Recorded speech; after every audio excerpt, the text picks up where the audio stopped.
Hi everyone. A few days ago, Marie told me she wanted to do one of these videos with me talking about my latest book. And so we took these chairs that are right here and we moved them to the bookshelf part of the room. And I just sat and listened to her talk about the beta reading process from her perspective. And as I sat there listening, mostly quietly listening, I had all these thoughts coming up about the beta reading process from my perspective, but I didn't share them then because that was her video, but this is my video, so I'm sharing them now. So first off, I printed out the beta draft on July 15th. And the final revisions were due on August 30th, so we had a month and a half to get through it. That's like maybe 2 weeks longer than I gave myself for book one, part one, which I read out loud to her. This time she narrated it to me, and she's very good. I think better than a lot of Audible narrators, I think.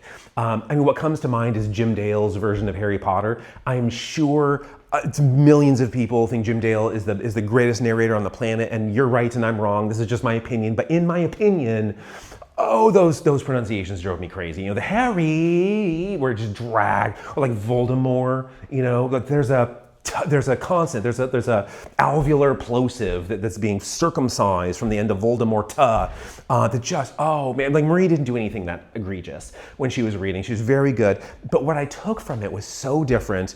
Like if I'm reading it out loud to her, it's a performance, right? And I'm attuned very keenly to the audience reaction. Like musicians know this well. If you're performing your own song, your own art that came out of your heart and soul live in front of an audience, you can feel their response. It's not what they say, it's not their facial expression, it's not even like clapping or whatever. It's like pheromones. You can sense the pheromones, and if they're not quite right, you know what to revise. But this though, listening to Marie narrate it to me, I can retain the musical analogy. It's like sitting in the audience while a cover band plays my song. And the lessons I glean here are just so profoundly different. I think the Beatles are the best analogy because anyone with enough musical skill can cover a Paul McCartney song and make it sound good. It works.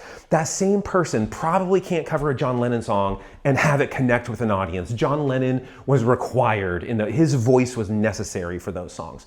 And the same principle is true in writing, where if a particular voice, if it's the writer, whoever, is required for a passage to work, you need to revise that. In this case, I needed to do like a Paul McCartney makeover on some passages.